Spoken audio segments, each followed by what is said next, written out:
Hello दोस्तों। तो आज हम फिर हाजिर हैं आपके बीच में एक नए कॉन्सेप्ट के साथ।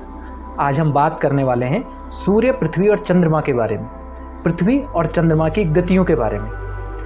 सबसे पहले हम पृथ्वी और चंद्रमा की गतियों को समझने वाला एक कार्यकारी मॉडल बनाएंगे और फिर उससे हम इनकी गतियों को समझने का प्रयास करेंगे। मॉडल बनाने के लिए आपको ज़रूरत होगी गत्ते के दो चकत्ती-नुमा टुकड़ों की, एक थाली जितना बड़ा और एक कटोरी जितना गोल, काले चार्ट पेपर की, फेविकॉल की ट्यूब की, गुथे हुए आटे की,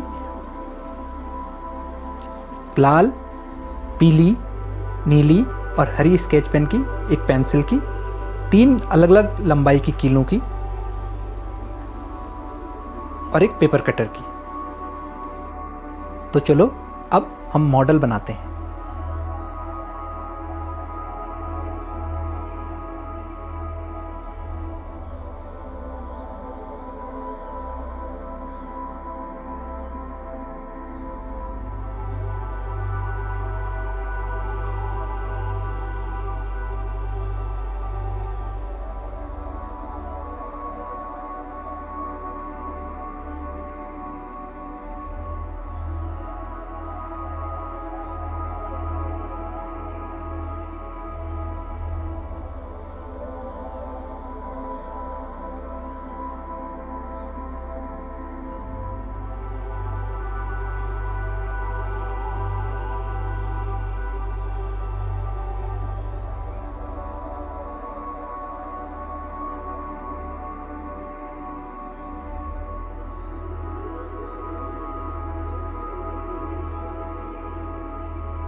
हमारा मॉडल प्रदर्शन के लिए तैयार है।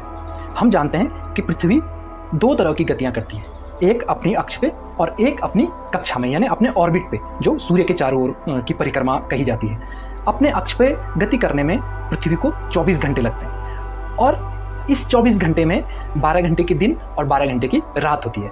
जो सिरा सूरज के सामने होगा वहाँ दिन होगी और जो सिरा पीछे की तरफ जहाँ सूरज की रोशनी नहीं पड़ रही है वहाँ रात होती है। ठीक 12 घंटे के बाद स्थिति बदलती है, जहाँ रात होती है वहाँ दिन हो जाता है और जहाँ दिन वहाँ रात हो जाती है। इसी तरह से पृथ्वी सूरज के चारों ओर भी चक्कर लगाती है, जो उसकी कक्षीय गति कहलाती है, यानी सूरज के चारों ओर अपनी कक्षा में गति करना, वो उसकी कक्षीय गति कही जाती है। और इस कक्षीय गति को करने में पृथ्वी को 365 दिन और 6 घंटे लगते हैं। इस गति के दौरान हम देखते हैं कि मौसमों में और ऋतुओं में बदलाव आता है। यह ध्यान रखने वाली बात है कि मौसमों और ऋतुओं में जो बदलाव है वो इस गति की वजह से नहीं होता है, उसका कारण कुछ और है। उस पर हम अलग से कभी चर्चा करेंगे, या आप उसको तलाश सकते हैं कि आखिर धरती में ऋतुओं में बदलाव या मौसम में बदलाव होने के क्या कारण हैं। यहाँ एक और बात है कि पृथ्वी अपनी कक्षीय गति और अपनी अक्षीय गति, यानी सूर्य के चारों ओर घूमने वाली गति या अपनी ही जगह पे अक्ष पे घूमने वाली गति, दोनों गतियों की दिशा घड़ी की सुइयों की दिशा के उल्टे होती है, यानी एंटी क्लॉकवाइज होती है। अब हम बात करेंगे चंद्रमा की। चंद्रमा पृथ्वी के चारों ओर परिक्रमा करता है। चंद्रमा भी इस परिक्रमा को एंटी क्लॉकवाइज करता है और एक परिक्रमा करने में चंद्रमा को लगते हैं 27 दिन 8 घंटे का समय। इसको लगभग हम माने तो लगभग 1 महीना हम इसको कह सकते हैं। इस 1 महीने में चंद्रमा के कई रूप हमको दिखाई देते हैं। कभी चंद्रमा पूरा खिला हुआ दिखता है तो कभी चंद्रमा आकाश से गायब नजर आता है, कभी चंद्रमा आधा दिखता है तो कभी हंसिए जैसा नजर आता है। ये सारी चंद्रमा की कलाएं कही जाती हैं। इसके अलावा चंद्रमा की गति की वजह से कभी कभी हमको ऐसी घटनाएं नजर आती हैं जो हमको अचंभित करती हैं। अचानक चंद्रमा दिख रहा होता है और थोड़ी देर के लिए चंद्रमा के ऊपर एक कोई काला साया जैसा लग जाता है। वैसे ही अचानक सूर्य बिल्कुल तेज चमक रहा होता है और अचानक कोई सूर्य की रोशनी को ढक देता है। ये स्थितियां होती हैं ग्रहण की। अब हम जानेंगे कि ग्रहण कैसे लगते हैं।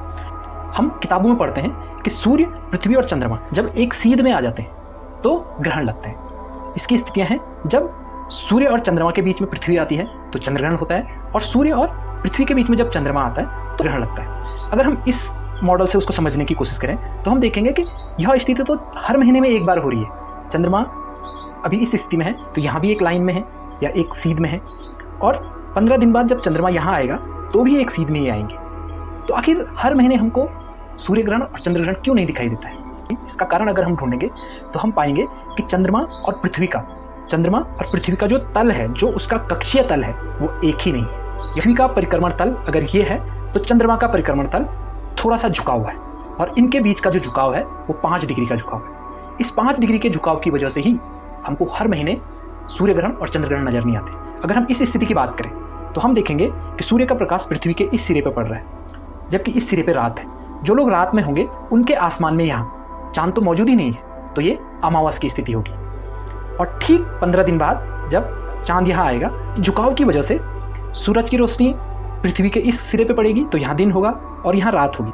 चंद्रमा भी यहाँ रोशनी से जगमगाएगा और यहाँ वालों को चांद पूरा पूरा थाली जैसा दिखाई देगा, जो स्थिति पूर्णिमा की होती है। लेकिन हम देख रहे हैं कि 2 बिंदु, एक ये बिंदु और एक ये बिंदु, जिनको हम काल्पनिक बिंदु कहते हैं, और हम इनको कहते हैं राहु और केतु, इनको नाम भी दिए जाते हैं। इन 2 बिंदुओं पे चंद्रमा और पृथ्वी का परिक्रमण तल एक हो रहा है, और परिक्रमण तल एक होने के साथ साथ जब पृथ्वी आगे बढ़ती है तो ये साल में 3 या 4 बार परिक्रमण तल एक और एक सीध में आ जाते हैं, जिसकी वजह से सूर्य ग्रहण और चंद्र ग्रहण लगते हैं। लेकिन हर महीने इसलिए नहीं लगते हैं क्योंकि इनका जो परिक्रमण तल का अंतर है वो 5 डिग्री का है, और इसी परिक्रमण तल की वजह से हमको हर महीने सूर्य ग्रहण और चंद्र ग्रहण नहीं दिखाई देते।